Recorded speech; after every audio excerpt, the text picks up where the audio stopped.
Daf Yomi, Tractate Bava Metzia, page 117b, part 2, with the words Lamad, Bachalonos, Shomi, and Lo, etc.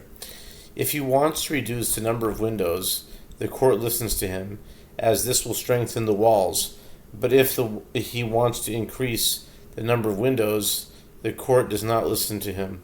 If he wants to heighten the building, the court does not listen to him, as it might be less stable than before, but if he wants to reduce its height, the court listens to him. The halacha is the same in the reverse.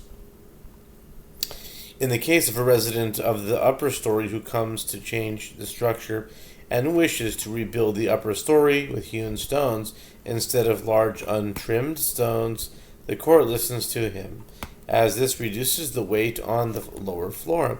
But if he wants to change from smaller hewn stones and rebuild with larger untrimmed stones, the court does not listen to him, as this would make the upper story heavier.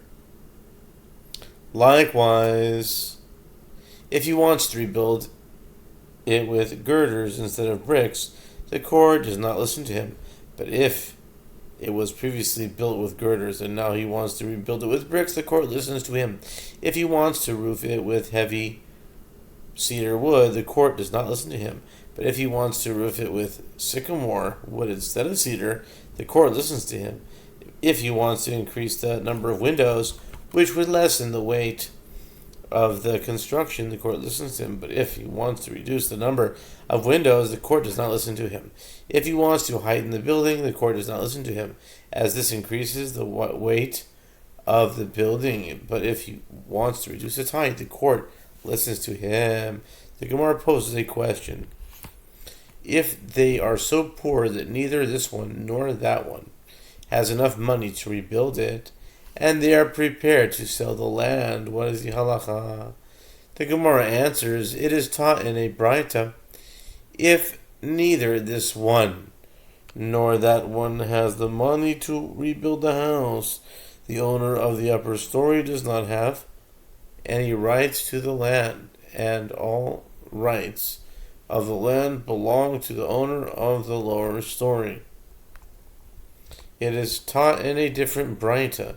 Rabbi Natan says, the resident of the lower story takes 2 shares of the land, and the resident of the upper story takes 1/3.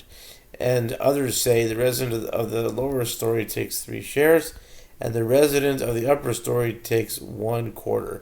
Rabbah says, the statement of Rabbi Natan in your hand, because he is a judge, and he descends to the depths of the law.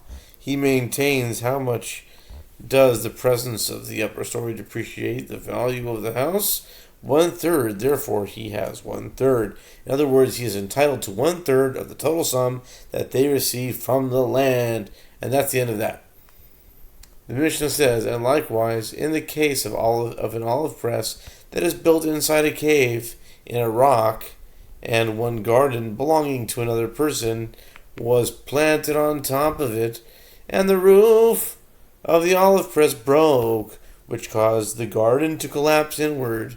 In such a case, the owner of the garden may descend and sow below until one constructs for his olive press sturdy arches to support the roof, so that the owner of the garden can once again grow so above him. The Mishnah continues, in the case of a wall or a tree that fell, wall and tree both have the same gematria value in English gematria, which is 48. A wall or tree that fell into the public domain and caused damage, the owner is exempt from having to pay, as it was an accident. And if the court saw that the wall was shaky, or that the tree was tilting, and they gave him time to cut down the tree or to dismantle the wall, and then they fell down, if this occurred during the allotted time, he is exempt. But if they collapsed after the time given to him had elapsed, he is liable to pay, since he was warned against this very occurrence. In the case of one whose wall was adjacent to another's garden, and the wall fell, and the owner of the garden said to him, clear away your stones, and the owner of the stones said to him,